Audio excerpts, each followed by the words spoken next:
dream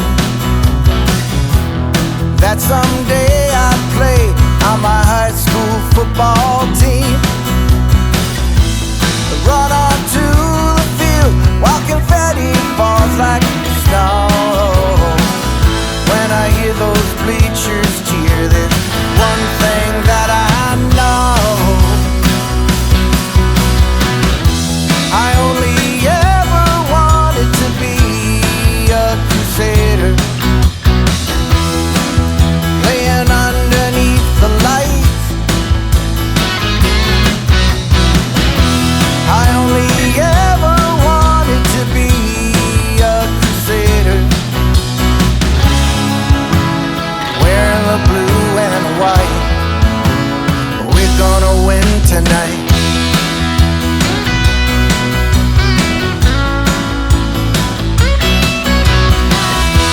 Well, I have fought the fight and I have paid my dues. I have earned the right to walk in my brother's shoes. It's building up inside of me, now I'm ready to explode. We waited all week long to get it on when that whistle blows. I only ever wanted to be a crusader. Yeah, stand if you can, yes. And this was the brainchild of Ed Wetbrick. Ed, please give us a wave so everybody can see you back there. The other thing I'd like to mention before we get started with the program is I'd like to thank all the donors. I'd like to thank the scholarship sponsors. They had a chance tonight beforehand to meet the scholarship winners, so that was good. But I'd also, and we really appreciate their support every year. We're giving 20 scholarships out tonight. Each scholarship is $1,000, so we're giving away $20,000 tonight to deserving A.L.J. seniors. The other thing I'd like to mention is I'd like to thank everybody else that sent in a donation.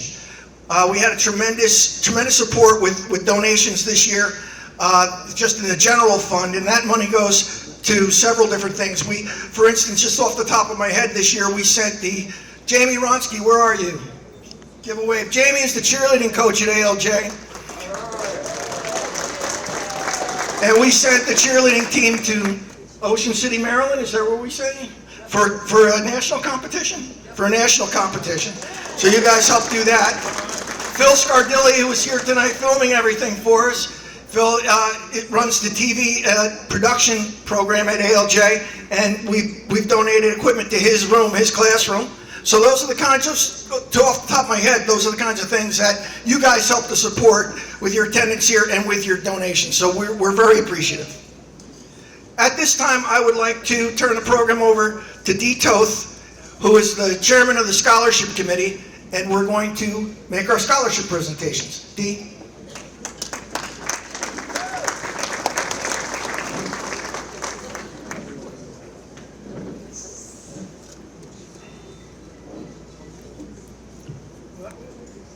Touch anything, but I think I did.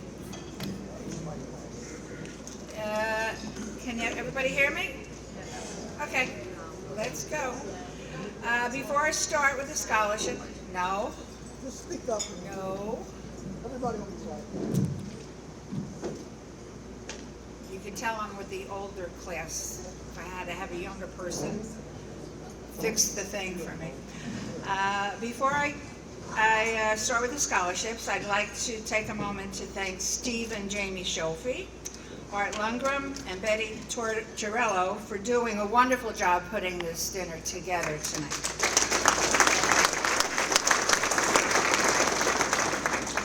I would also like to thank the guidance department for all their hard work. They did a great job. And they acknowledge our scholarship committee members, Janet Papetti, Susan A.L.J, and Linda Bukowski, if you want to stand up and be acknowledged.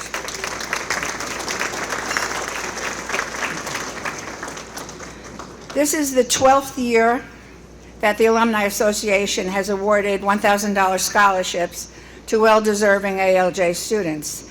Thanks to your generosity, and all the scholarship donors. Tonight, we will be awarding 20 $1,000 scholarships. Can you hear? Huh? At the end. We would like the scholarship award winners, along with their families, to please come up and tell us what school you will be attending, the major you would like to pursue, and we would also like the scholarship donors to join them for a photo and to congratulate them. Art, would you like to come up and...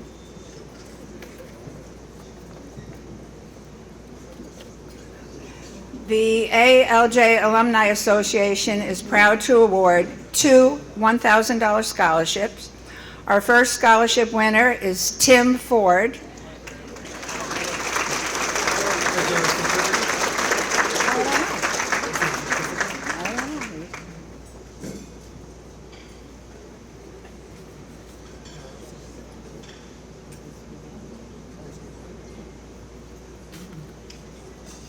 Over here, Tim.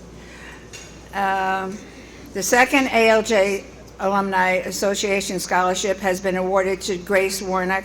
Tim and Grace, if you and your families would like to come up and tell us what school you'll be attending.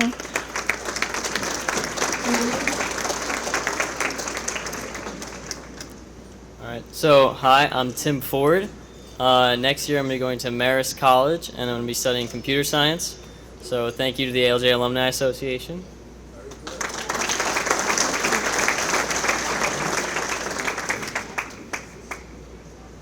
Hi, I'm Grace Warnick.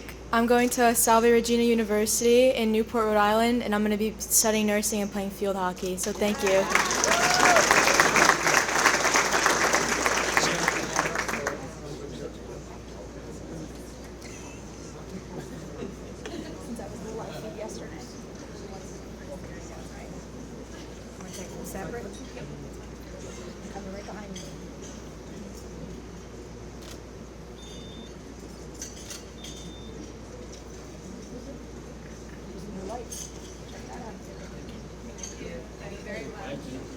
Congratulations. Our third Alumni Association, this year we did 2 instead of 1, just to let you know, because we're getting more scholarship donations, and that's why we're doing 2. So maybe next year we can do 3. But we do have our third Alumni Association scholarship is named in memory of the Susan Bacon Coravellano, who along with the class of 61 helped to establish the Alumni Association Scholarship Fund. This year's $1,000 scholarship award winner is Victoria Grady.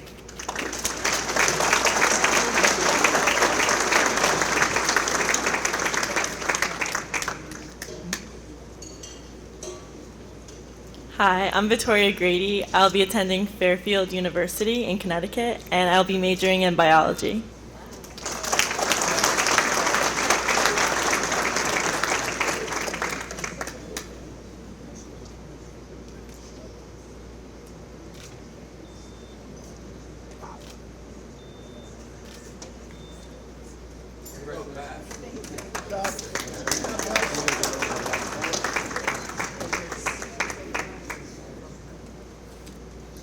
Would Donald Storms please come up to congratulate the $1,000 Donald Storms Class of 59 Scholarship awarded to Caitlin Diaz.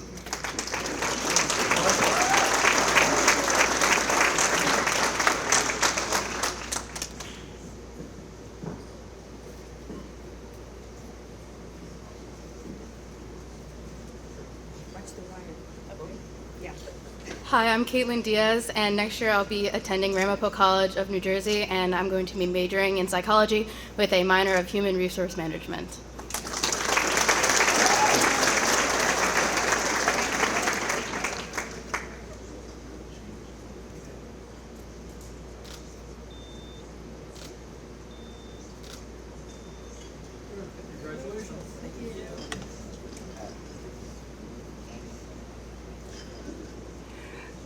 Donald Storms is also awarding a $1,000 scholarship in memory of the deceased members of the Class of 59 to Olivia Marshall.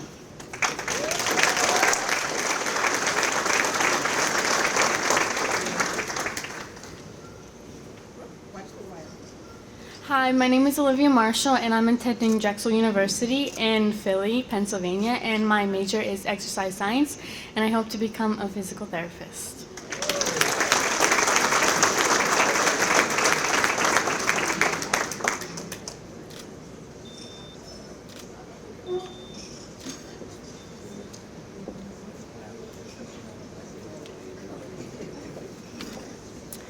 Michelle Creedon sends her congratulations to the winner of the Michelle Creedon Class of 66 Scholarship.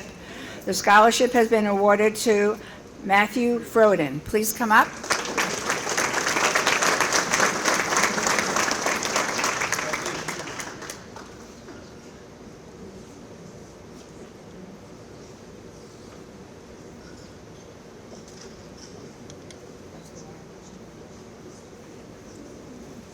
Hi, my name is Matthew Froden. I'll be studying political science and playing rugby at the University of Delaware.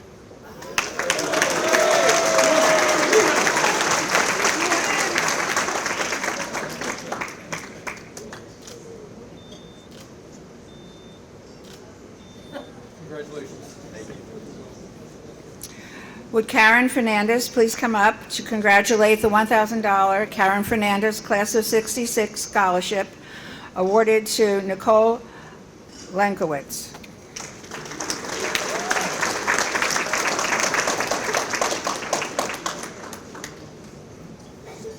Hi, my name is Nicole Lenkevich. I'm going to be attending Lafayette College in the fall, and I'm going to be studying biology.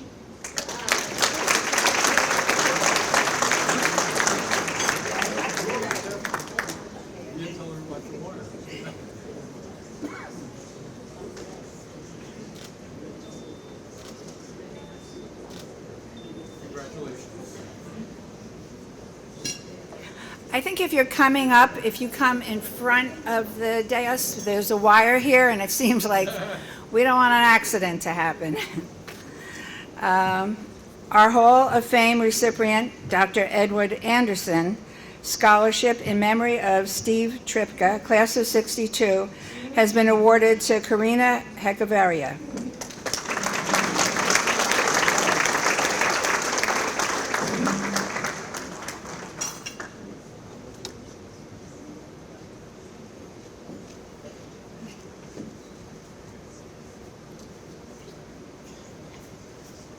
Hi everybody, my name is Karina Hechevarria. I'm going to be going to the University of Connecticut studying Human Development and Family Sciences. Thank you.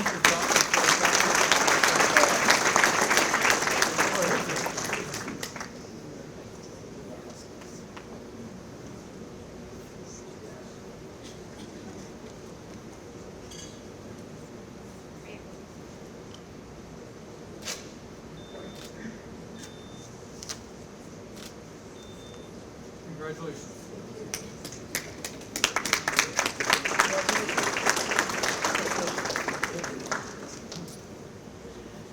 Our Hall of Fame recipient, Ralph Morano, Class of 65, is once again awarding two $1,000 scholarships.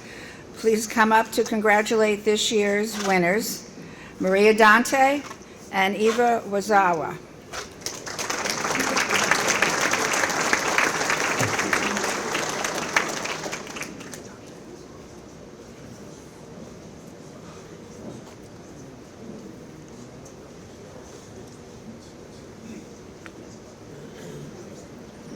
Hi, I'm Marie Dante, and I would just like to thank Mr. and Mrs. Moreno for this scholarship. I will be attending Stevens Institute of Technology in the fall while majoring in mechanical engineering and playing field hockey and softball.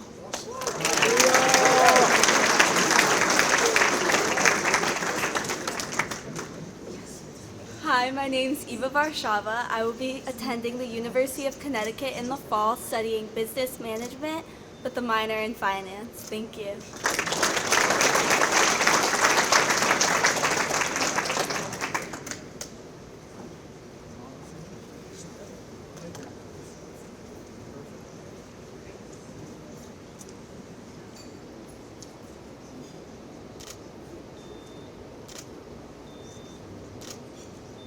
Congratulations. Thank you.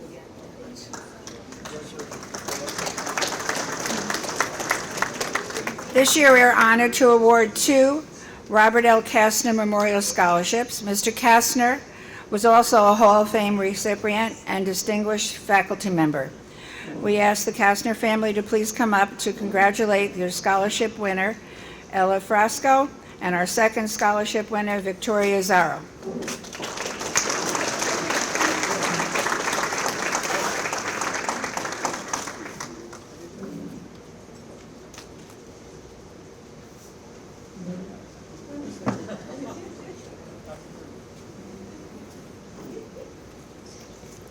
Hello everyone, my name is Ella Frasca and I will be attending Montclair State University in the fall with a major in hospitality, sports, events, and tourism and a minor in communications. Thank you.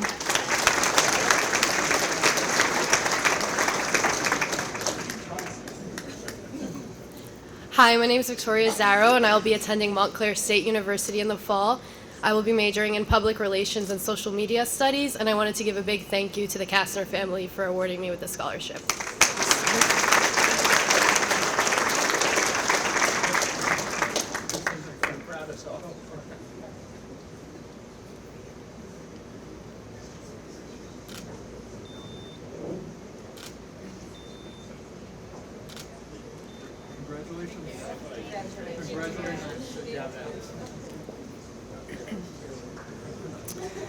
This year, Bill Hempel's Class of 73 Memorial Scholarship has been awarded to Stephen McCaffrey.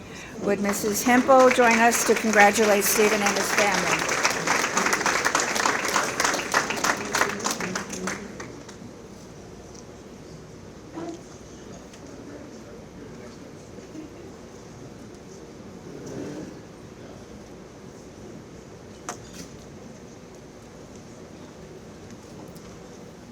Good evening. I'd like to thank the Mrs. Hempel for your consideration.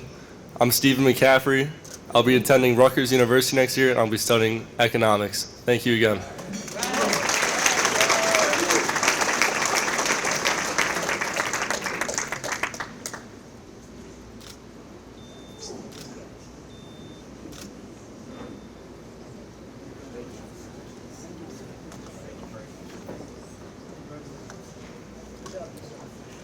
Philip R. Frowerly, Class of 62, has sponsored 2 education scholarships this year. Unfortunately, Phil had to leave, but sends his congratulations to the winner of the scholarship in memory and appreciation of Mildred Middy Midkiff, choir director, 1958 to 75.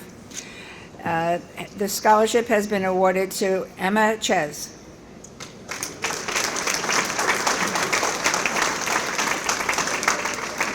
The second scholarship in memory and appreciation of Andrew Japina, band director 1957 to 78, has been awarded to Brian Mars.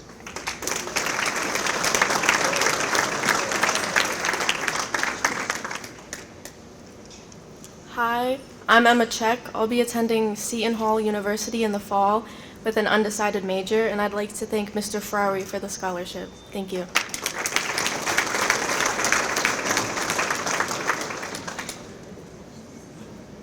Hello, I'm Brian Morris. I would like to thank Mr. Frowery for the scholarship, and I will be going to Lafayette College and doing a double major for chemical engineering and flute performance.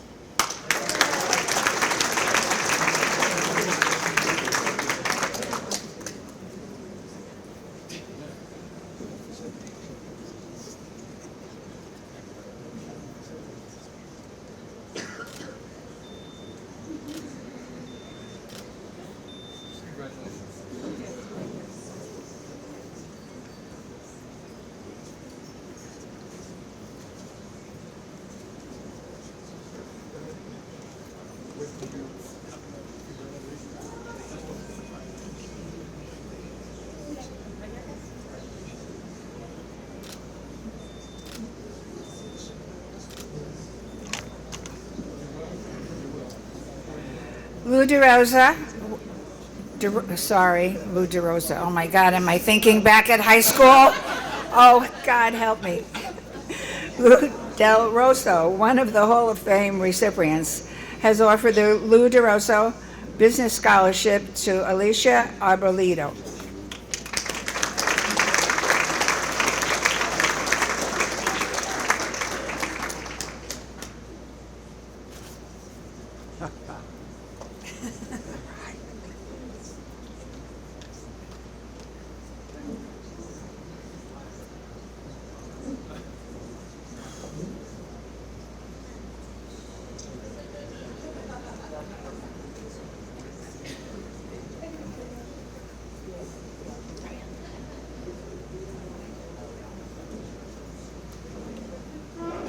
I'd like to thank Mr. Del Rosso for this scholarship.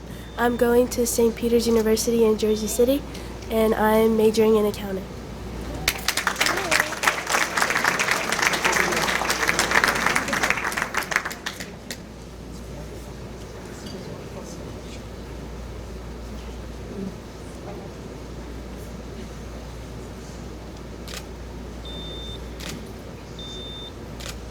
Congratulations.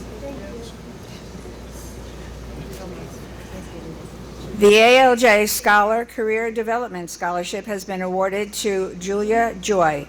The Alumni Association will award the scholarship on behalf of its sponsor. Julia, please come up.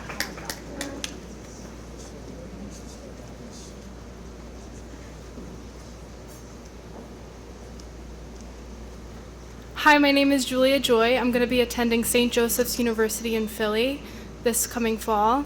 I'm going to be studying business. Thank you for having me tonight.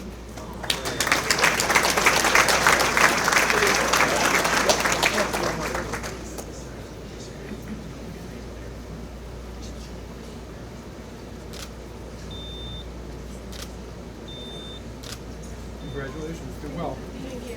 Thank you.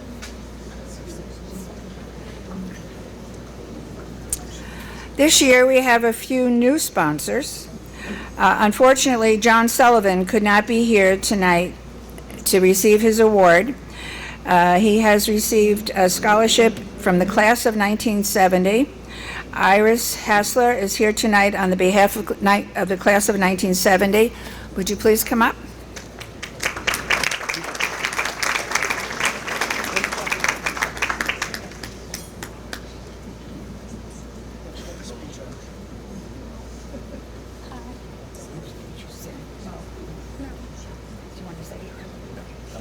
Just thank you very much for your scholarship. Sorry, you'll have to get, you'll be talking to John. Yes, I hope Thank so. you, I'm I sure. hope so.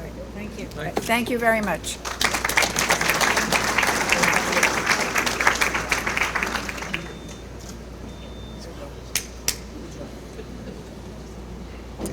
The Thomas and Kathleen Moser Scholarship in honor of Robert L. Seville has been awarded to Robert Vershinsky.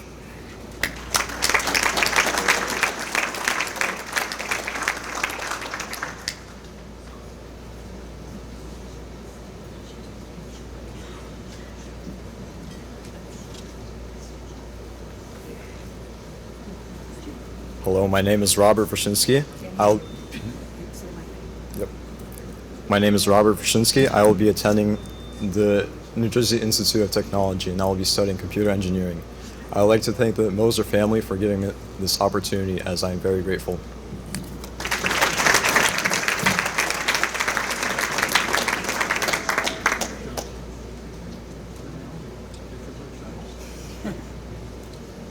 Right here.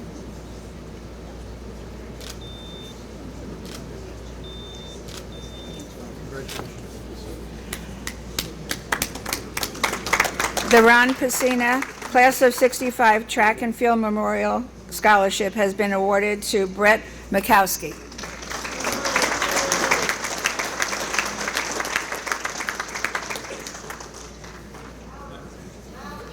Hello everyone, I'm Brett Mikowski. I'll be going to Ithaca College in upstate New York. I'll be playing football there, and I'm going to be studying business. So, thank you once again, good to see the family.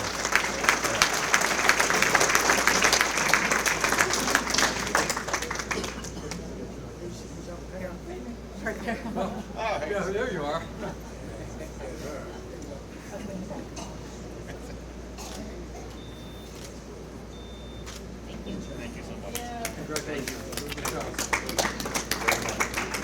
As of this year, 2023, the Alumni Association has awarded $108,000 in scholarships. Thank you for your support, and if anyone wishes to donate to our scholarship fund or sponsor a $1,000 scholarship for next year, it would be greatly appreciated. I would also like to invite the alumni to attend our Alumni Association meetings. We usually meet 3 or 4 times a year at the high school around 10:30. Please visit our website. We would love to have new members. Thank you.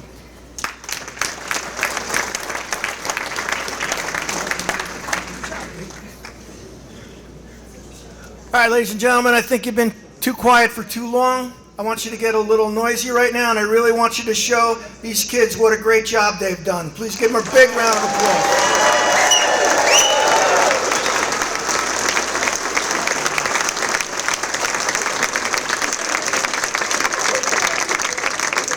And as I said before, I think it's well within the realm of possibility that in the not too distant future, some of those same people you saw up here tonight getting a picture taken for being a scholarship winner are going to be up here accepting a Hall of Fame award. I absolutely expect that. So good luck to all you guys, and have a great career in college.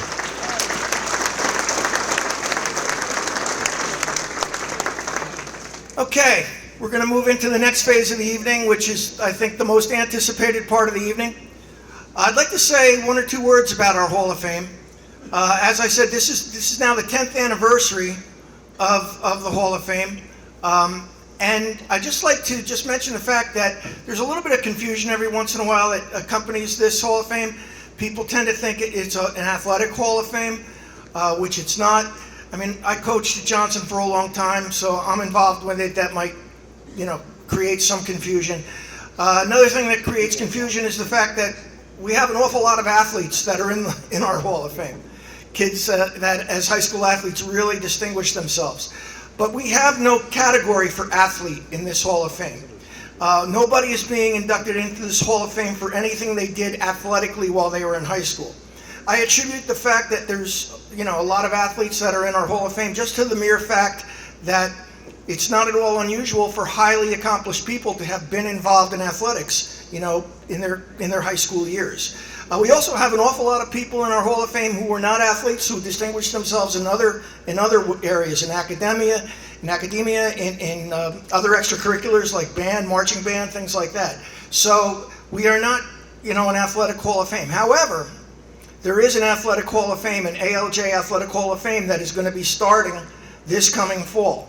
And it will be exclusively given, the award, the Hall of Fame will be given to A.L.J. athletes. And that is I'm not involved in that. That's going to be, we have a gentleman here at this table, Steve Petrozelli, who many of you know. He's one of the people that's involved in starting that up. They're going to have their first induction this coming October. So it's 2 separate Hall of Fames. I don't want anybody to get confused by that. It's just an athletic Hall of Fame that is being, added to what we already have. We're not affiliated with each other, but we're going to support each other. Okay, so with that being said, let's induct our new members into the A.L.J. Alumni Association Hall of Fame.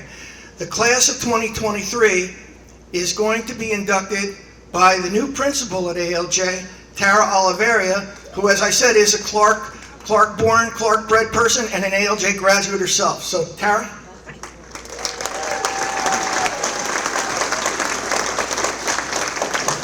Good evening, everybody. I have to see where he hid my speech in his folder over here. Give me 1 second. Okay. Hi, everybody. Good evening. As Coach Shofi said, my name is Tara Oliveira, and I am the new principal at Arthur L. Johnson High School. Although this is my first year in the building as the principal, it's actually my 5th year at the high school. Like he said, I'm a proud alumni. In preparing this event, I kept coming back to the same word, tradition. Even though tonight's Hall of Fame honorees graduated at different times, in different decades, they are all tied by tradition. They are all tied by the fact of what it means to be a crusader. And even though life has taken each of them on many different journeys, through many different paths, the tradition, like I said, what it means to be a part of the Johnson family, will forever be who they are. So I'm honored tonight to stand before you, many of you which are also fellow crusaders, to acknowledge this incredible accomplishments of each of these individuals. Earlier this year, we asked the community to nominate distinguished faculty and alumni who have contributed to their profession, their community, or to the students at A.L.J. in a positive manner. And what we received was no short of incredible. Applications sharing accomplished professional resumes, contributions made to the community, volunteer hours and commitment to programs, the showing of Crusader pride. We were captivated by each story that we read. The Hall of Fame committee worked diligently to identify this year's inductees so that they may join those celebrated before them, and I will put some up in a moment. Like Lou Paragallo in 2014, Henry Variano in 2015, Steve Shofie in 16, William Duffy in 17, Dave Durante in 18, and the many others that will be listed shortly. So I'm going to begin with our honorees. Give me 1 second, my own DJ. So there's all of our other honorees before them. So here we go. First up, Mr. Leonard Baumel. Here we go. You want to come up? Here we go. All right. Our first honoree this evening is Mr. Leonard Baumel. Mr. Baumel was born in Brooklyn, New York on July 8, 1941, and moved to Rahway, New Jersey at the age of 3. At 5, he moved to Clark, where his parents owned a retail business. He graduated from Arthur L. Johnson Regional. For those of you that are in high school now, you might not know that. Regional High School in Clark in 1959. And then he went to Cornell University in Ithaca, New York. He studied in the engineering physics program. While a freshman at Cornell, he met his future wife on a blind date. They married on July 7th, 1963, and have 2 children, Daniel and Stephen. Mr. Baumel graduated from Cornell University in 1965 with a Bachelor of Engineering Physics degree and began a career at Boeing in Huntsville, Alabama. He worked on the Saturn V lunar launch vehicle doing stability analysis for the SIC, S1C. These are all important things. S1C, S2C, and S4B stages of that booster. He then transferred to Lockheed in Houston, where he began work on the Apollo guidance computer and the Lunar Module guidance computer, which allowed him to be involved in the lunar landing mission from liftoff to splashdown. He was not only just involved in a few minutes. At this point in his career, he chose a path that would emphasize software development. Len also helped develop the Space Shuttle Functional Simulator for NASA, and in 1978, he transferred to Lockheed Missiles and Space in California, where he worked on software for the Hubble Space Telescope. He worked on several classified programs along the way and was a charter employee of Lockheed Austin Division in Austin, Texas in 1982, where he worked on advanced development and later at the Lockheed Software Technology Center. In 1988, he was given a Certificate of Advanced Engineering Study from Cornell in recognition that his course of study for his bachelor degree earned in 1965 was now earning students a master's degree in engineering. He then transferred to a program supporting the U-2 reconnaissance aircraft, where he stayed until the Austin Division was closed in 1996, following the Lockheed Martin Marietta merger in 95. He moved with the program to Denver, Colorado, where he specialized in the requirements management function of the program and completed his career, retiring in 2001. It is my honor to introduce the class of 1959 accomplished professional Leonard Baumel.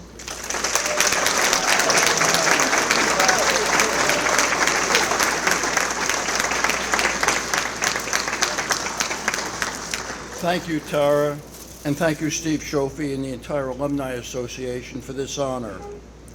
Back when I was in high school, the only Hall of Famers were baseball players of exceptional ability. It's nice now that people with no athletic ability still have a shot at the Hall of Fame. When I got the call from Steve that I was being nominated, I was totally surprised. Looking back at my career, I realized just how lucky I was to work on the best project a science fiction fan could imagine. The Apollo program had everything a young engineer could hope for. Being part of the effort to finally visit our nearest celestial neighbor, the moon.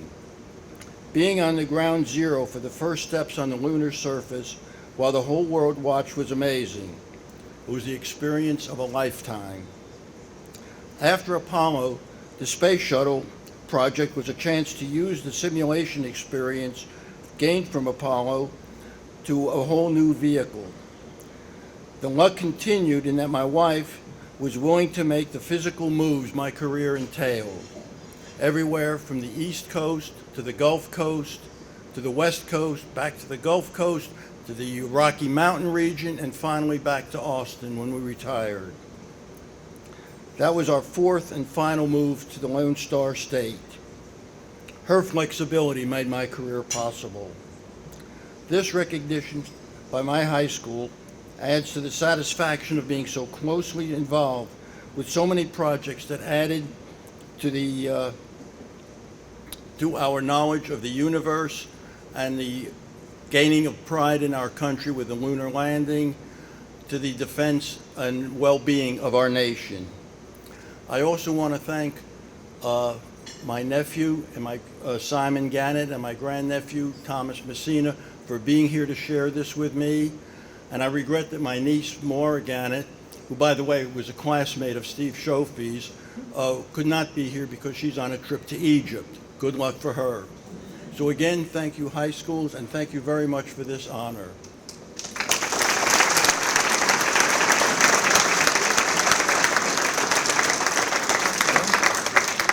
Oh my goodness.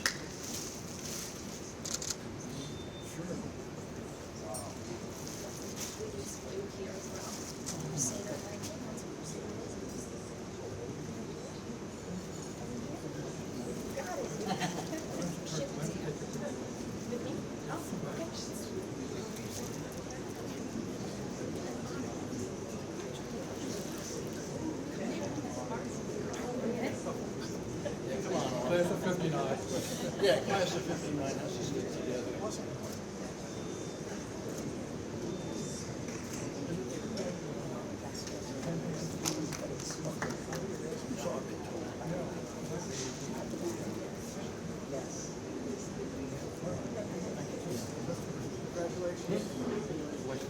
No, you go. That's it. I can escape. You can escape. Thank you. You know what? Ready? Yeah. You want me to tell them? Yeah, I think so. I just learned that Kenneth Ham, who is a Hall of Famer, who is also a Johnson graduate, flew in a space capsule that you designed, Mr. Rommel. Is that true? Crusaders helping Crusaders. There we go. Very cool. All right, next up, I would like to bring to your attention Mr. William Prish, who is being recognized as a hero. Here we go. Bill Prish exhibited leadership as an outstanding scholar athlete at A.L.J, earning 9 varsity letters in football, basketball, and baseball. He was also a member of the National Honor Society. He turned down a football scholarship to Rutgers to attend Notre Dame, quickly realizing, oh, someone did not like that, quickly realizing that his athletic abilities fell short there. He concentrated on his studies, graduating cum laude with a BBA in marketing. As an aside, Bill admits that Notre Dame not being co-ed contributed to spending more time with his books. With the Vietnam War at its pinnacle, Bill joined the United States Marine Corps platoon program before his senior year at Notre Dame, and when graduated was commissioned as a second lieutenant. He passed up becoming a fighter pilot and elected the infantry. He says, probably not the smartest decision I ever made. Bill saw combat immediately upon his arrival in Nam and led from the front as all second lieutenants do. LTs, did I do that right? LTs, all right, I got it. Bill says, I lost some Marines and saved a few, but his proudest was doing his best to bring a little humanity into a very inhumane situation.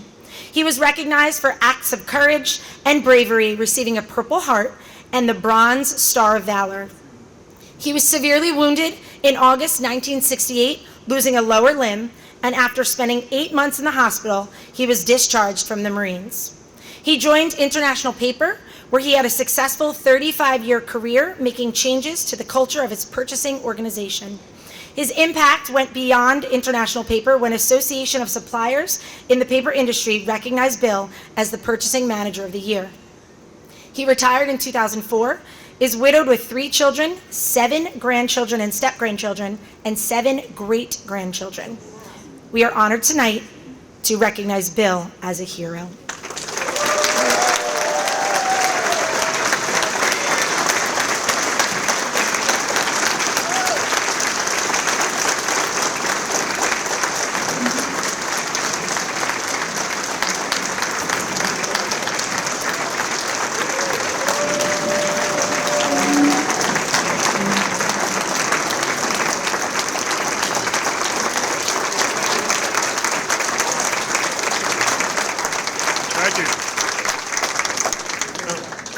Needless to say, it was quite a surprise and an honor.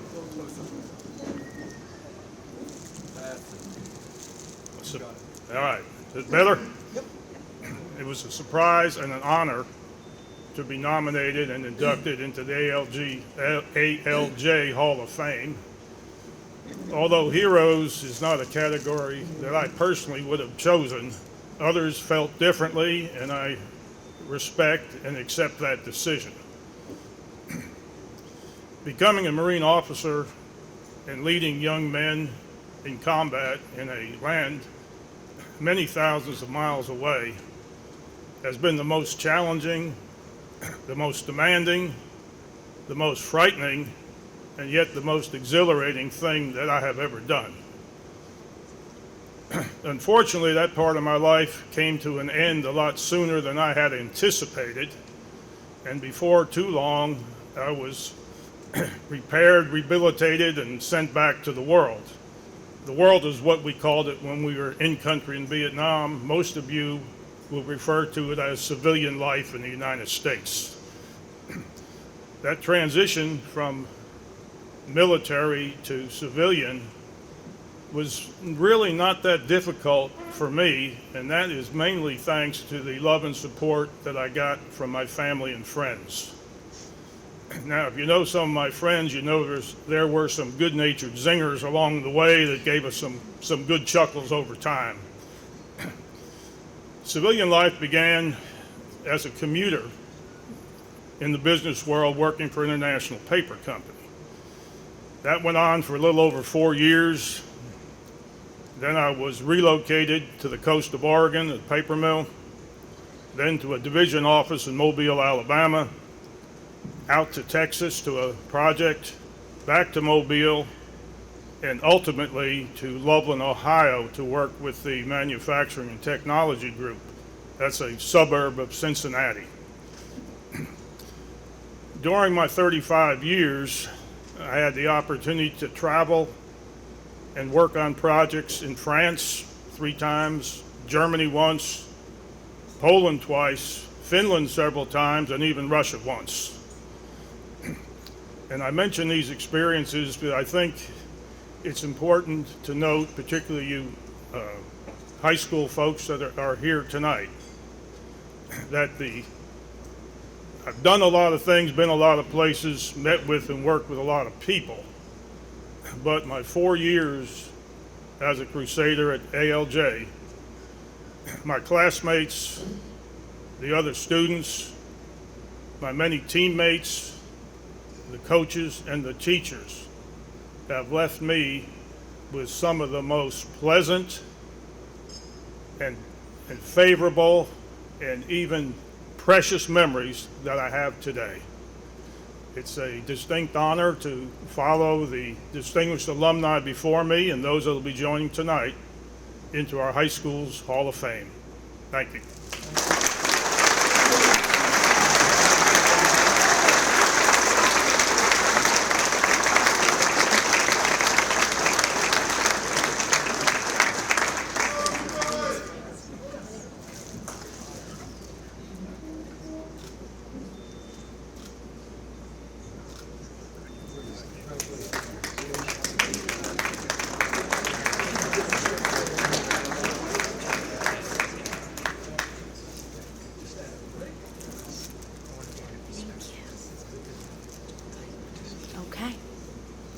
Next, we would like to honor Edward R. McDevitt from the class of 1969.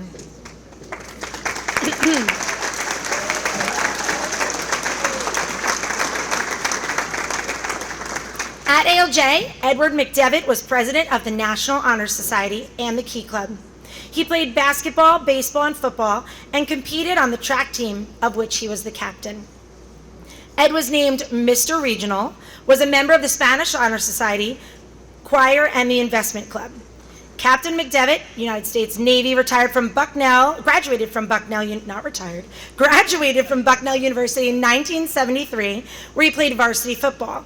He went to medical school at Hannerman Medical College, and after an internship, he completed his orthopedic residency at Portsmouth Naval Hospital.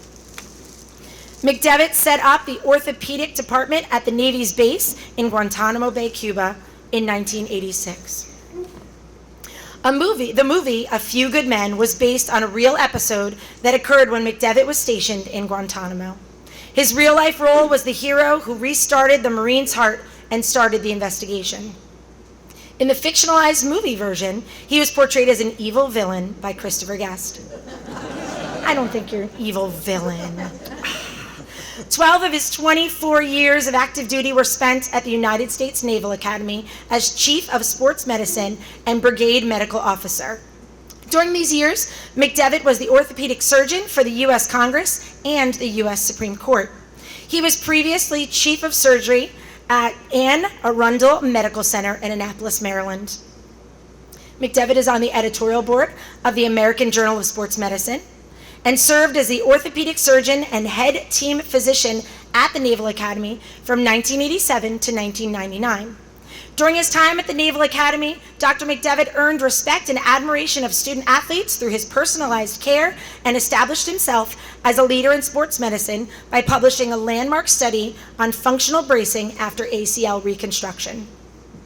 Dr. McDevitt retired from the Navy in 1999, but continued his involvement in the advancement of sports medicine.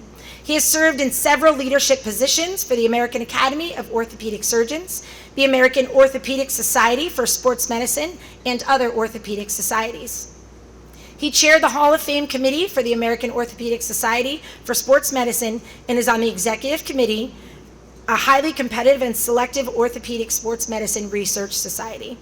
In 2022, Dr. McDevitt was inducted into the American Orthopedic Society for Sports Medicine Hall of Fame in Colorado Springs, Colorado, joining fellow legendary orthopedic surgeons such as Jim Andrews and Frank Jobe. This honor society is better, right? Yeah. This Hall of Fame, totally better. The American Orthopedic Society for Sports Medicine established the Hall of Fame in 2001 to honor members of the orthopedic sports medicine community who have contributed significantly to the specialty and set themselves apart. Being inducted into the Hall of Fame is one of the highest honors given to a society member. Dr. McDevitt has continued to stay highly active with the Naval Orthopedics and Navy Athletics long after he retired from the Navy. He continues to provide coverage for the Navy Academy's men's and women's basketball team. It is my honor to introduce Dr. McDevitt.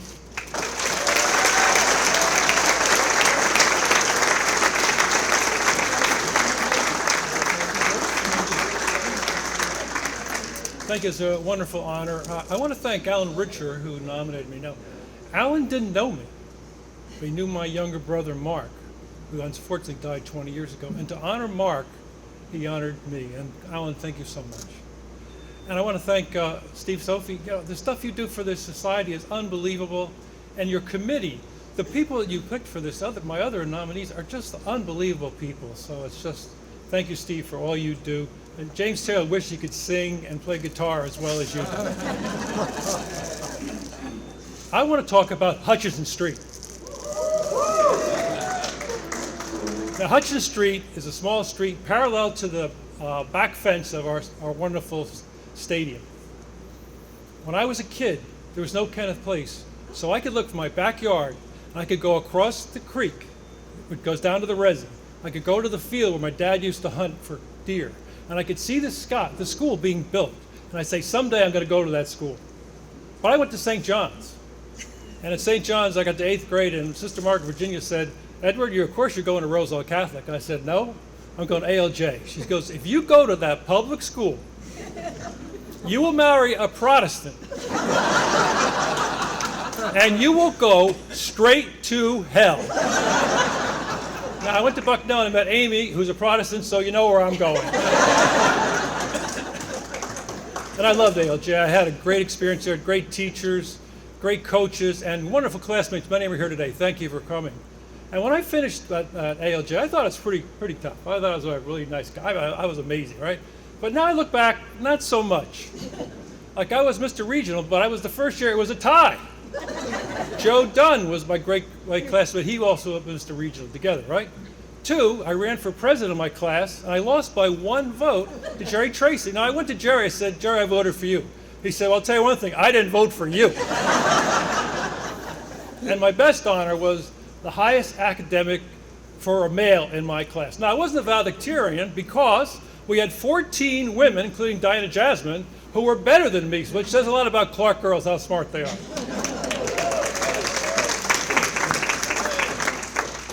Now, I went to Bucknell. I thought that academic and sports things were going to just follow me. That was going to just be the same great thing.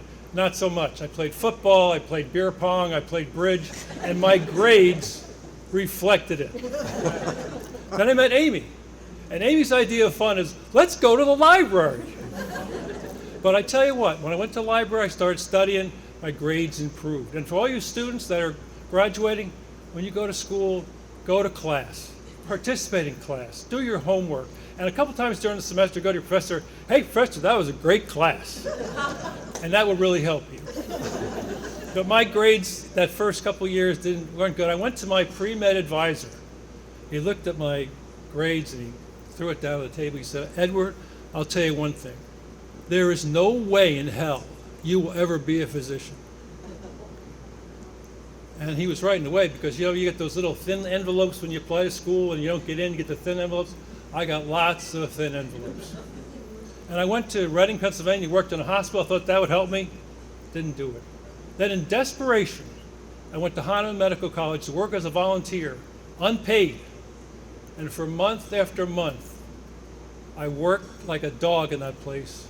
I kept paying rent for my apartment. I had to buy food. I looked for extra food left over patients on a tray. I was desperate. And I said, what am I doing? Am I doing the right thing? Am I ever going to make it? And then I got a letter from 79 Hutchins Street, Mrs. Klein, my next door neighbor. And I opened up that envelope. And inside was $20. And that $20 was like $1,000 to me. I went to Chinatown. I had like a 4-course meal for $20. It was unbelievable. I was so happy. But the thing that Mrs. Klein said, she said, Eddie, you hang in there. Someday you're going to be a great physician. You just hang in there. You're going to make it.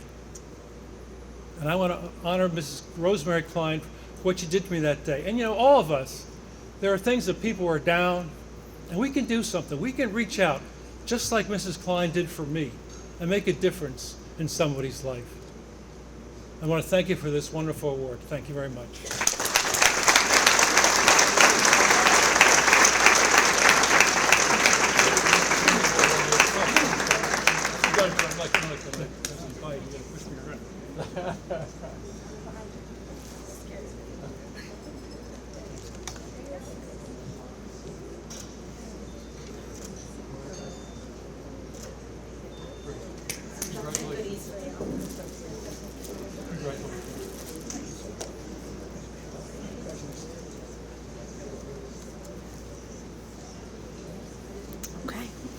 Our next honoree is Richard Zavali, class of 1978.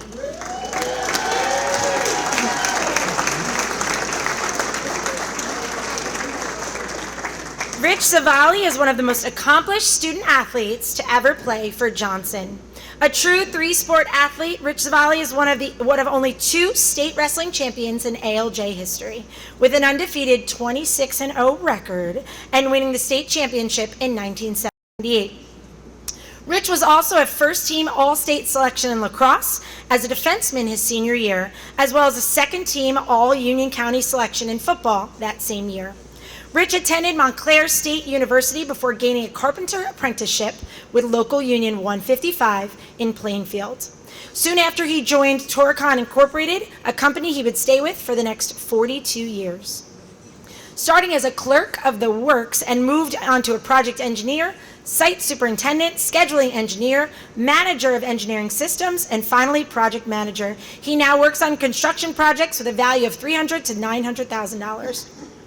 Rich counts himself as lucky to have worked with great teams and great individuals. What? It's true. That was scary. Should I do it again? Sorry, I startle easily, apparently. Excuse me, projects, basic office buildings, healthcare facilities, as well as pharmaceutical research and development, manufacturing, and major expansions at all 3 airports in the New York, New Jersey area. Rich has been married for 32 years to his best friend, Karen. He is the proud stepdad of 2 and the granddad of 3 grandchildren. A world traveler, Rich and Karen have traveled extensively throughout Europe, China, Tibet, Egypt, and Israel. Relocating to Florida recently, upon his retirement, he still has a love of woodworking, a passion that has origins in woodshop class at A.L.J. I was just talking about that. Always active in his church in New Jersey, Rich and Karen have found a nice small church in their new home and are regularly volunteering, helping to distribute food to over 1,700 people on a weekly basis. Rich is being inducted into the category of Crusader Pride, not only because of his remarkable athletic achievements, but because he is an exemplary example that he has demonstrated in living his life both during and after his time at A.L.J. He truly is pride of the Crusaders. Congratulations.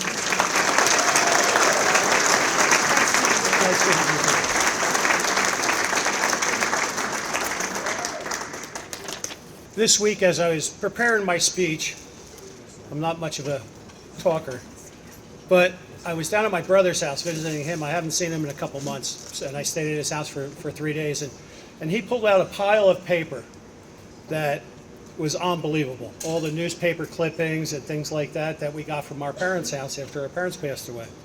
And I came across this letter, and I said, it wrote my speech for me. So I'm going to read this letter that we received from the Arthur L. Johnson Regional High School, Lou Paragallo, the athletic director, and it had a stamp underneath it from Rich Foster. It even had his home address. I don't know why he did that. Anyway, it's dated December 1st, 1974. So I was a freshman then. And it says, "Dear Mr. and Mrs. Avali, once again, the football season has ended. This particular season will leave the coaching staff with many happy memories of a great team and an outstanding group of fine young men. Our fondest memories, of course, will be of the individual athletics with whom we have had several fine years of pleasant associations. Your son Richie is a champion. He deserves the recognition of a champion, and we are very proud of his accomplishments on the football field. Furthermore, we feel certain that the instinctive values of football, loyalty, determination, courage, and the knowledge of teamwork will carry over into the everyday life and help him to live that life like a champion citizen. Thanks, Mom and Dad, for the additional effort that you put forth, which enabled your son to participate in an eternal grateful for the support of the great community. Yours truly, Richard Foster, Coach." I just found that as amazing. That's kind of the essence that I wanted to put forward. And as I was doing that, I'm fortunate enough to have some of my coaches here. Steve, we got Bob Nadasky in the back. He was our line coach. Pretty tough on us as well. Coach Shofi was also a lacrosse coach with Steve Cicatelli, who I happened to see today. We were playing golf. And I wanted to recognize a lot of my coaches that helped make me the man that I am. Not just my family, of course they did it. My friends, which I have a lot of here, which is very heartfelt that they showed up, and my teammates. They're the noisy ones in the back, by the way. But it goes back to 5th grade when I started with Pop Warner football. I had Mr. Castoro, who was our coach at Pop Warner, and we talked him into staying an extra year, even though his son had already graduated, and he didn't have any children in the program. But there's dedication like that. We also had Pat Soricello, Pop Sauce. He was there, and one of the fortunate things that I had to do with him was I was able to work with him in the construction industry later on in my life, and it was just a pleasure working with that gentleman. In 6th grade is when I started to play, I started to wrestle. Coach Redfern persuaded my brother, who had graduated I think the year before, and a friend of his, Steve Stark, to start the rec program, and that's when we started wrestling in the rec program with my brother and Steve Stark, of course with Redfern's help. And then in 7th grade, when I got into Comf, Coach Carvellano started with us with lacrosse. We didn't know what that was, right? What are these sticks? Well, it was great. I was not very good at baseball. I have a bad left eye, and I couldn't see that ball coming in. But with lacrosse, it was hitting. I was good at that. So he's the father of lacrosse in Clark. And then when we got into high school, going with the football, I had Redfern as our freshman football coach. We had Steve Shofie, who was our JV coach. I think that was the picture I posted to you online with our shoulder pads that were like this big. Our heads were this tiny and our shoulder pads are this big. You can tell we got the hand-me-downs from the varsity.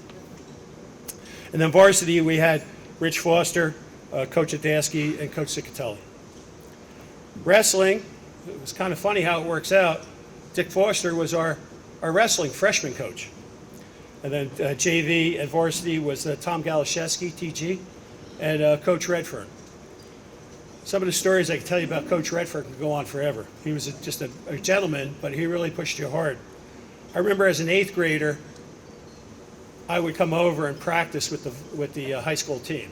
He goes, Richie, don't worry about it, just keep it quiet. And then lacrosse. Our freshman year, we started out as a club team, and then we became a high school team our 10th through senior year. And that was Coach Shofie and Coach Cicatelli were both there on them. So it's an honor for me to be inducted, reading everybody's write-ups and everything like that. I felt humbled. But I'm truly honored, and I do thank the Alumni Committee for having me here. Thank you very much.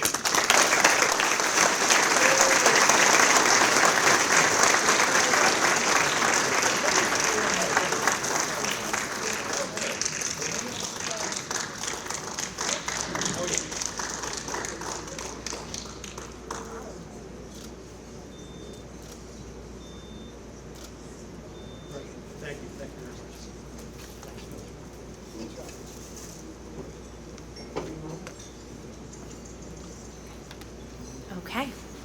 Our next honoree is Christine Sawika Romeo. She is a class of 1983 community contributor. I'm going to read a little bit of information. We can clap. You want to clap? Here we go. An excellent student athlete at A.L.J., Christine dominated opponents in both basketball and volleyball, attaining all county and all state honors in both sports. She was an outstanding person, leader, and role model. Simply put, one of A.L.J.'s finest. She attended Georgetown University on a full basketball scholarship. In her senior year, she was named team captain and was bestowed the Scholar Athlete Award. As demanding as Division I basketball can be, Christine also prioritized academics. And was an honor student. She spent a summer studying at Oxford University, graduating from Georgetown with honors. She worked at Prudential Insurance for a year before enrolling in Emory University Law School. She was awarded the 1990 Florida Bar Tax Section National Tax Moot Court Competition Best Applicant Brief. There's no way that all fits on a plaque. She was named to the National Member of Order of Barristers. Christine worked as an extremely successful and competent attorney, practicing law for many years, but it is in the area of community service that she had the greatest impact.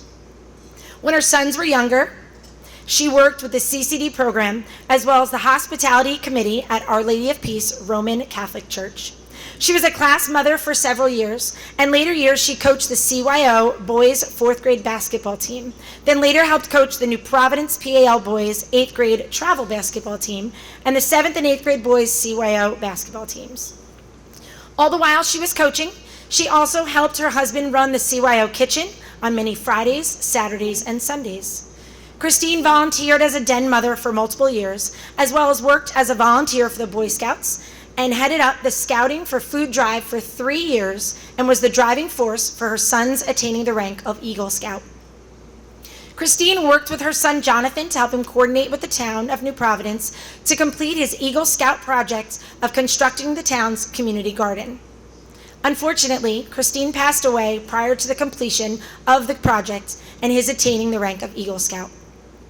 Christine could have easily made it her objective to be the most successful attorney, and there is no doubt she would have achieved her goal. Her desire, however, was to be the best mother to her sons that she could be, and to serve her adopted community of New Providence. Currently, her son Matthew works as a commissioning mechanical engineer in the New York, New Jersey area, and her son Jonathan is a second-year law student at Seton Hall University. Through her volunteer work, which we just talked about, she led by example and was a great motivator. After his senior year basketball season, one of the 2015 New Providence High School starting basketball players was asked by his father, "Who was the best coach you ever had?" Knowing that his father was also one of his coaches and the player played multiple seasons of AAU basketball, he quickly responded, "Christine Romeo." If you spent 10 to 20 minutes speaking with Christine, there was a 99% chance that you were going to walk away from that conversation feeling better about yourself. The reason is because she listened, and you were always the most important one in the conversation. Her innate goodness has made her the pride of her family, her friends, and all those who knew her. Christine passed away in 2015 and is survived by her husband Michael and her sons Matthew and Jonathan, who are here tonight to accept this honor.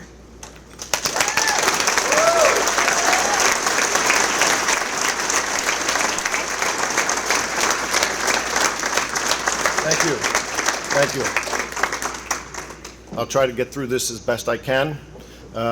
First, I want to congratulate all of the inductees for the honors that you've received, all the students for all of your accomplishments and your scholarships. Congratulations. I also want to thank Tony Falzone for keeping me focused to nominate Christine for the A.L. Johnson Hall of Fame. Excuse me. As a lifelong New Providence pioneer, I never thought I'd be in a situation to speak on behalf of an inductee into the A.L. Johnson High School Hall of Fame. Going all the way back to CYO basketball, Kevin Boyle of St. Agnes was my nemesis. But looking back, it's Clark that has enriched my life.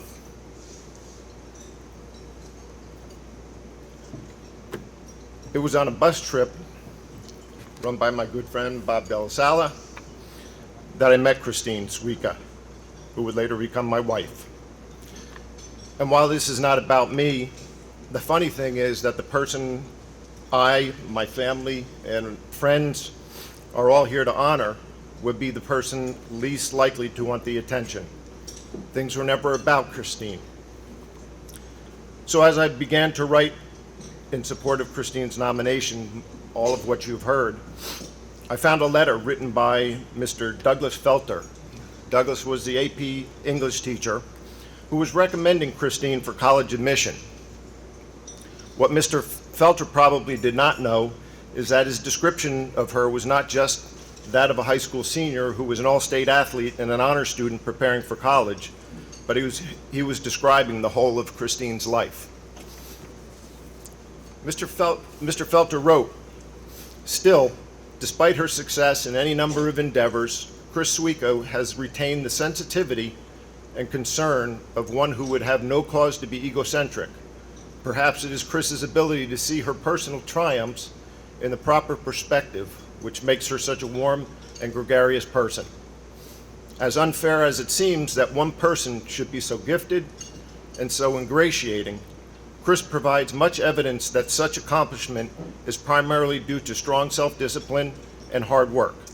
Therefore, in the classroom or in the gymnasium, She's never the subject of envy, but rather recipient of respect and admiration, for she simply tries harder than her peers. And I refer back to that. She simply tries harder than her peers. Christine battled breast cancer from 2005 through 2015. But her objective was to get her sons through high school and into college. And as you've heard, Matthew is a commissioning engineer at one of the preeminent firms in the business. Jonathan has just finished up his second year at law school at Seton Hall, and I know she continues to guide them. During those years, she continued to work and also volunteer, as you heard. Mr. Felter goes on to state, this ability to motivate those around her is most clearly demonstrated on the basketball and volleyball courts where Chris performs in a stellar manner. It is Chris to whom other players and coaches turn in moments of stress, and with good reason. She has the ability to think clearly and react responsibly under pressure, and by doing so, she inspires those around her.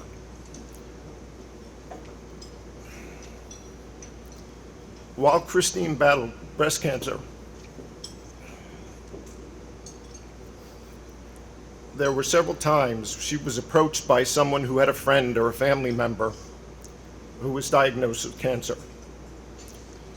But it was Christine they turned to for inspiration because of the grace and dignity with which she lived her life. Many dealing with the stress of this disease look for a rock to turn to. But it was Christine who was a rock for her family and her friends. Excuse me, sorry. Mr. Felter wrote, she seeks advice and constantly attempts to improve herself. If she hurts someone, she's able to apologize and make amends, simply because she cares. Her innate goodness has made her the pride of her family, her friends, and her teachers, simply because she cared. You heard that if you spent 10, 20 minutes with Christine, there's a 99% chance you were walking away from that conversation feeling better about yourself. It was never about her. Unless you were talking about her sons, you were always the most important person in that conversation. And as we're up here and we're celebrating the accomplishments of all the students out here, I do want to leave you all with that, is that be a really good listener, because no matter what you do in your life, that's going to be a trait that's going to carry you through no matter what it is that you do. And I just return back to Mr. Felter, because Mr. Felter provided the recommendation while Christine was preparing for college, but he left out the most important part and what Christine's community contribution was. The world was a better place with her in it. Thank you.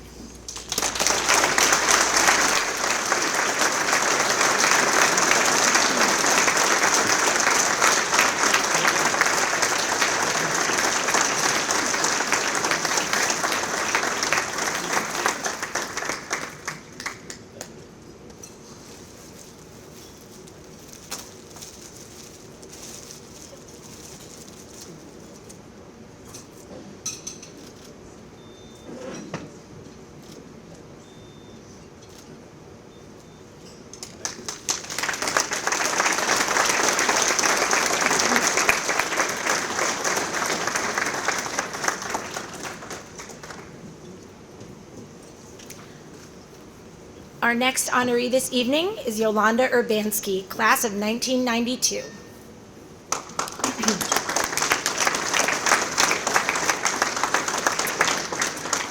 Yolanda was an outstanding student and athlete in her time at A.L.J. Ranked in the top 5 of her class academically, she also excelled in soccer and track and fields, gold lettering in soccer, winter, spring track, and receiving most valuable player for 5 seasons, all county and all state accolades. She was also involved in the arts and is an accomplished pianist. Upon graduation, She went to Boston College and majored in political science with a minor in Spanish. She continued her love of sports as a member of the Boston College Division I track team and was later named to the All-Big East Academic All-Star Team for track. Graduating in 1996, Yolanda then went on to receive a master's degree in international security policy from a School of International and Public Affairs at Columbia University, and went into government service with the Central Intelligence Agency, serving in the National Clandestine Service. In her 14-year career with the CIA, she saw her serve in hot spots all over the world, with multiple war zone deployments after the September 11th attacks. Early in her career, Yolanda was instrumental in CIA operations in Latin America, designing and executing successful counterinsurgent and counter-narcotic operations with other U.S. agencies and foreign government partners. After September 11th, she became team chief in the Counterterrorism Center and was deployed to South Asia, where she initiated a CIA-led multi-agency targeting unit against Al-Qaeda senior leadership and jointly established sensitive targeting operations in South Asia, which led to the dismantlement of senior Al-Qaeda leadership. She was then named Deputy Group Chief of the Counterterrorism Center, where she managed one of the agency's largest and most active multidisciplined units, consisting of several distinct teams and personnel. The unit works seamlessly with field operators and other divisions to advance covert, active objectives in support of high-profile counterterrorism operations against Al-Qaeda and other high-valued targets. In 2007, Yolanda was named chief of a multidisciplined operational team based in South Asia, comprised of personnel from intelligence community and the Department of Defense.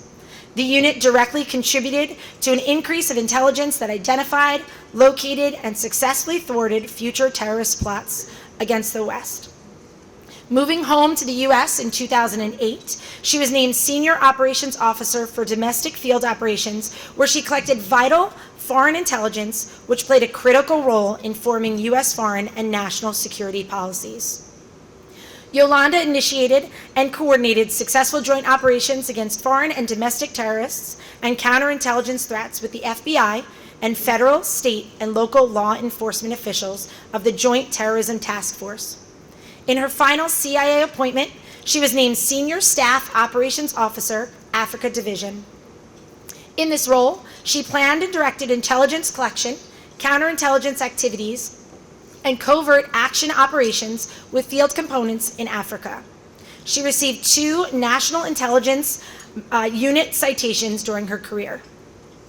Leaving the CIA in 2014, Yolanda became Vice President and Regional Crisis Manager in the Office of Global Security for Goldman Sachs & Co., where she managed a 24/7 crisis management center, which assumed primary responsibility for coordinating the firm's crisis response.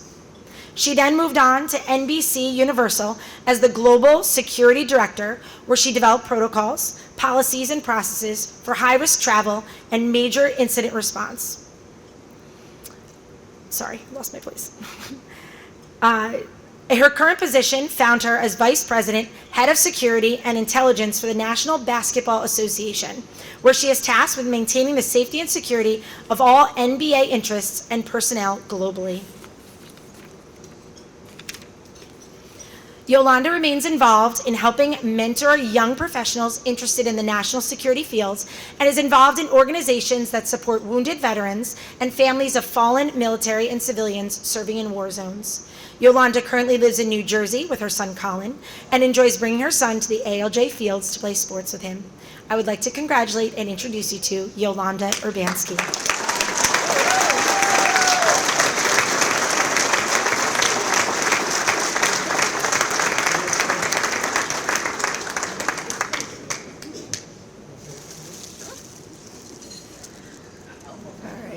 Well, thank you. Thank you to the A.L.J. Alumni Association, Coach Shofi, everyone involved. It really was an honor when Coach Shofi first reached out to me. Funny story there. So I guess Coach Shofi was trying to find out where I was. So he emailed the NBA fan mail.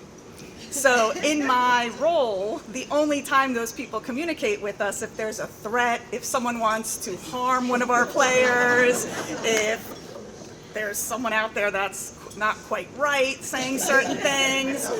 Yeah, so whenever we get an email from this group, we're always like, oh, here we go again. But pleasantly, it's like, hey, this person's trying to reach out to you. I think it's for you. So it was such an honor and such a great surprise. So that was wonderful. But no, I actually don't have a very long speech prepared, so I'll be a little off the cuff here. But I think, my time at A.L.J. and everything that I learned and everything that the teachers, the community taught me here has, helped me throughout my career.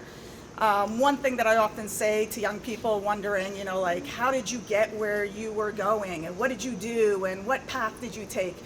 And I honestly don't know what to say to them because there really isn't a clear path. The one thing that I do end up always telling them is, I was always passionate about what I did and I loved what I did. And I know when I was at A.L.J., I loved playing sports and I tried out for everything and I tried my hardest and I was involved in the arts and piano and studied hard, and it just, kind of, and it came along naturally. When I honestly did not know what I wanted to do when I was going into college. I kind of knew I wanted to do something international. I liked traveling, I liked history. I watched a lot of the Cool War and spy movies. I was like, I wonder what I could do with that. So in college, back in I graduated in '96, so you couldn't go online, there was no internet. You can go to the library, find a book that tells you about all the international jobs. So I applied to everything. I applied to the UN, I applied to the FBI, I applied to diplomatic service, I applied to NGOs, everything, because I knew I wanted to do something international. And as I kept, kind of into my junior year and learning a little bit more, I kind of realized, all right, I really like this government history work.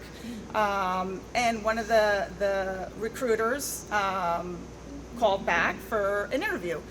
And the funny thing about that, it was about junior year, senior year. I'm out on spring break. Back then, you don't have cell phones. You have a telephone in your dorm room, and I think it snowed. We got stuck in Mexico on spring break. Come back on a Sunday, and there's a message from the agency wanting to do an interview on Monday morning. So of course, I was like, oh my goodness, you can't call anybody, there's no cell phone, so you open up the yellow pages. I knew, they told us it was gonna be in a hotel somewhere in Boston. So I pretty much called every hotel in Boston asking if they are interviewing for the CIA job. And of course, everyone thought that I was crazy, or they thought, wow, that's a great way to start the interview, try to figure out where it is. But eventually along the way, it's interesting because that interview was for a specific job, which I didn't get, and it's fine. I went on to get my master's degree, and then while in graduate school, recruiters came on campus, etc., and started talking to them, wanted an internship. You have to do an internship while you're in grad school. And they're like, no, don't worry about the internship. And I was like, no, I have to get these credits. I have to get an internship. They're like, no, you don't understand. It takes like 2 to 3 years to get a job over there. You got to do a bunch of background checks if you've traveled a lot.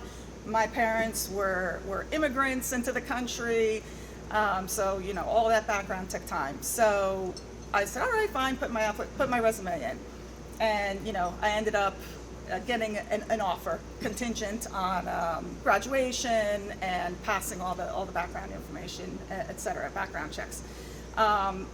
And I will say I loved what I did. I think I don't even know what was, I always chose the high risk, something went boom somewhere, I kind of wanted to be there. I don't know where it comes from. My grandfather fought in World War II. Maybe it's that. Maybe it's having the first generation in me. But I loved it. I ended up serving in Afghanistan. A lot of what's written in there is what we're approved to write in a resume. So I apologize. It comes from the resume. But I loved what I did, but I never forgot where I came from, and it was really nice when this was posted on Facebook and everywhere, and to just hear from friends and family, and a lot of friends often said, "Oh, this is what you did when we didn't see you for 15 years or so." No, but for the graduates who are going out there, I'll just say, follow your heart and follow your passion. And really, don't let anyone tell you you can't do something. When I first started going out to Afghanistan with us, I was one of the first females. So, they drop off a bag of equipment. Nothing fits a female. So when you go out to a base, nothing is equipped for a female. Bathrooms, places where you sleep. The one positive thing of being the only female there, you get your own private space to sleep and your own private bathroom, so that's great. But if you work hard, you love what you do, you will find an interesting path. Because I really honestly, my family asked me, friends asked me, like, how did you even decide to follow this? And you just kept following each step along the way and loving what I did. And really, it was still is a wonderful mission to support our country and the war fighters and everything that's going on. And truly, I think all the other inductees, very proud to be up here with all of you, because I think the backgrounds that everyone has is amazing as well. So I just thank you very much, and I really appreciate it.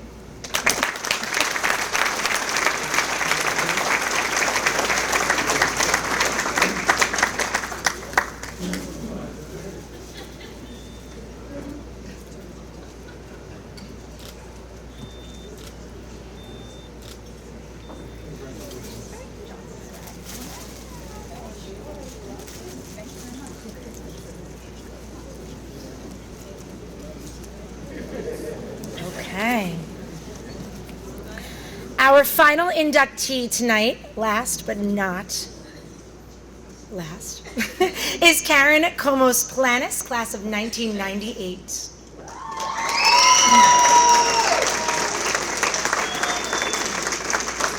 Karen Planis was destined to be a softball star for the Crusaders from the first time she donned a uniform as a freshman. Her success would soon reach that status in soccer and basketball. Notably, she pitched Johnson to sectional state titles as a freshman and sophomore to lead the team to 2 state championship games.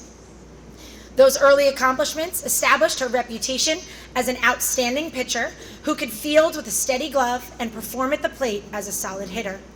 During her A.L.J. career, she was named First Team All-County, First Team All-Area, First Team All-State, and Player of the Year. Remarkably, Karen was a 3-sport student athlete, earning 11 gold varsity letters. Most recently, Karen was one of 50 worthy alumni members who were nominated to the Mount Rushmore of A.L.J. athletes by NJ.com in 2021. She was also a basketball referee and softball umpire in town during her high school years. Planis earned an academic and athletic scholarship to St. Peter's University to play Division I softball. She graduated with a BS in marketing management and a minor in sociology. She helped lead her team to the NCAA tournament 2 years in a row, subsequently winning the MAAC conference. During her softball career at St. Peter's, she pitched and played the outfield. Karen was later inducted into the St. Peter's University Intramural Hall of Fame as a former intramural staff and participant who distinguished herself with 4 years of outstanding service to the intramural department and highly active participation in sports. She is also a member of the all-time St. Peter's University roster. A particular highlight of her active participation, she was an integral member of the co-ed flag football team who participated in the national championship 2 years in a row. Fast forward nearly 10 years, Karen has been very active in her community of Clark, giving back to the organization she once participated in as a young athlete. Karen coached basketball for her oldest daughter in town, and most notably is an executive board member for Clark Girls Softball League, where she began her illustrious softball career at the instructional level. She has been managing both in-town and travel softball teams year-round. She has successfully developed a spring skills clinic for lower divisions to help girls at an early age. Planis's travel team won the AU summer season in several tournaments. She is the director that oversees the instructional division and responsible for sponsorships. And she has been a member of the board for 3 years now and has been involved in the league for 6. Outside of sports, Planis has also supported her 2 daughters in additional volunteer organizations. Girl Scouts as a cookie mom, and volunteers to assist with other activities. In addition, Planis is an active Valley Road PTA member as a class mom and a volunteer for the past 5 years. Karen has 2 daughters, Emmeline and Addison, who are 10 and 6, and is married to Manny Planis, who also graduated from A.L.J. I am personally honored, as I went to high school and know Karen through many of these organizations, to introduce you to Karen Comos Planis.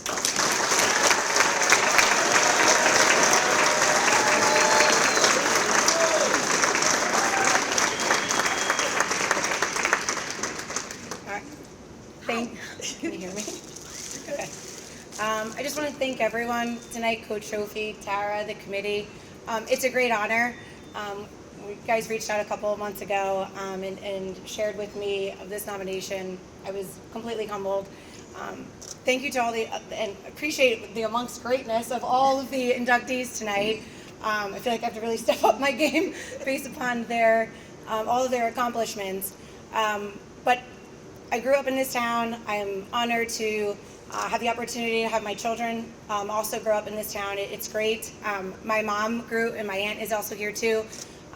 My grandfather was a mayor of Clark, so when you talked about tradition, family tradition, it's all here. And so I'm very fortunate that my daughters have the same passion of softball that I do, to be able to participate with the Clark Girls softball program.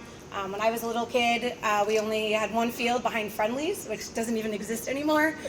So we've come a long way with the program, and I really appreciate, and my husband surprised me with a lot of my coaches and a lot of my players here tonight, which is awesome, and parents.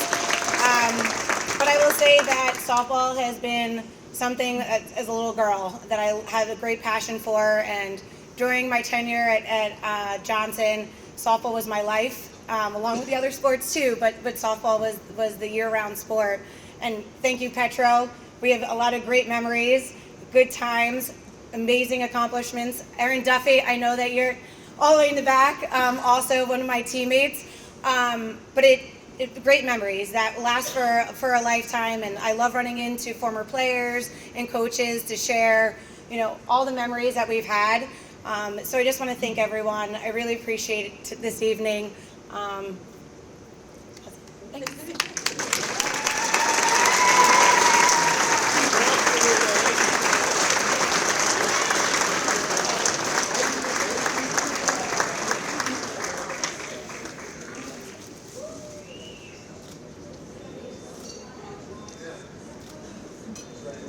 Thank you so much.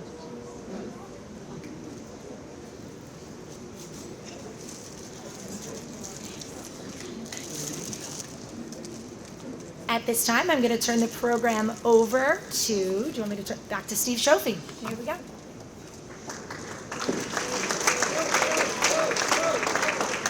You guys behave yourselves, Beth. Don't make me come back there. Pretty remarkable group, right?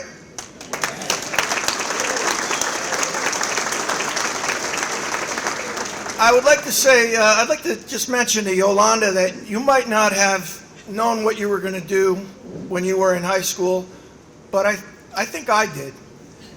Because back then, our kids were little, and when my wife was teaching at Berkeley, I was teaching at Johnson, and we had no shortage of students to ask to be babysitters. But we were, not sure who would be responsible and who would keep our kids safe. So we were throwing names around, and I said, you know what? Let's ask Yolanda. She's going to be a CIA agent. Okay, we're just about wrapping things up. I'd like to just say to the scholarship winners, you saw these individuals come up tonight, and you got to understand what they've done with their lives, and just remember that they walk the same hallways that you do. They sit in the same classrooms that you sit in. They play on the same fields and same courts that you guys have played on. They've done it. You can do it too. So good luck with all that. And I would encourage you, if you get a chance tonight, as we're kind of, ending this thing, when this thing breaks up, if you could, steal a word or two with one of them, I think it would be a good time well spent. I'd like to do one more thing. It's kind of symbolic, but I'd like to do it. I'd like the scholarship winners to remain seated. I'd like the Hall of Fame inductees, tonight's Hall of Fame inductees, to remain seated. I'd like everyone else to stand, and let's give these people a standing ovation.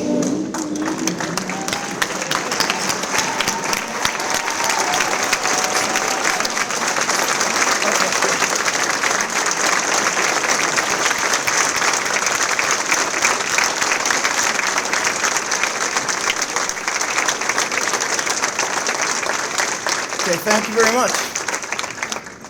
Before I forget, I'd just like to say, all scholarship winners, please, when we're done, come up to the front. All of the new Hall of Fame inductees, when we're done, come up to the front so we can take pictures of you guys. And I'd like to, at this time, call on Valerie Kastner Boyle. This is a tradition every year. She's going to come up and she's going to lead us all in the alma mater, the A.L.J. alma mater. The words are on the in the back page of the program. Talking about tradition, the words are in the back. I know that today, I don't think the kids learned this. In fact, the girl, oh good, somebody knows it. So Miss Midkiff used to make us, as freshmen, learn this song. I don't know if you all remember that. Everybody had to learn the song. And because the actual man who wrote this was inducted into the Hall of Fame 2017. He came up and he was surprised that we had to change the words because it used to say A.L. Regional, Johnson Regional, so it no longer does. So if everybody remembers it, I'll start it off and you can all join in. So let's all stand up and remember our school play song, alma mater. I expect any of you in the bel canto, any singers, sing it out loud, okay? It's in the back. Raise a chorus, crusaders of A.L. Johnson High. Stand up, for now her colors fly. Ours to be your champion strong, to arm with mighty shields, your standards will bear to every field. Dear A.L.J., we honor thee, we'll keep thee in our memory. Your guiding light will lead the way and keep us safe through night and day. God bless everyone and have safe travels. Good night, everyone. Thanks for coming out. Thanks for supporting us.